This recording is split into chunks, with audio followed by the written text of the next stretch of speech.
Chika Minute! Going strong pa rin ang relationship ni na Regine Velasquez at Ogie Alcacid. Totoo bang plano na nilang magka-baby ngayong 2010? Alamin natin sa chika ni Nelson Canla. Taliwas sa mga lumalabas na balita noong 2009, tila hindi na matitinag ang pagmamahalan ni Ogie Alcacid at Regine Velasquez. Kahapon sa SOP, kinorner ang dalawa ng GMA News. Usap-usapan kasi na ready na raw silang magka-baby. Plano pa lang naman. Parang hindi mo yata ako sinabihan dyan sa plano mong yan. Ako rin, hindi mo ako sinabihan dyan. Nag-uusap lang naman Baka kami. naman hindi ako involved. Well, If it's never- God's time in 2010, then it's 2010. God's diba? Kaya sabi ko sa'yo, lahat yan positive.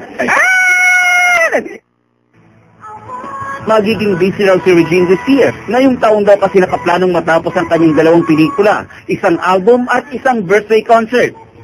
And then provincial tour. So apparently busy naman ako. Basta kung ano man yung plano na yan, lahat yan positive. Nananatili pa rin tikom ang bibig ng dalawa tungkol sa plano nilang magpakasal. Kamakailan lang ikinasal sa Australia ang dating asawa ni Ogie na si Michelle Van Imeren. Nelson Canlas updated sa Showbiz Happenings.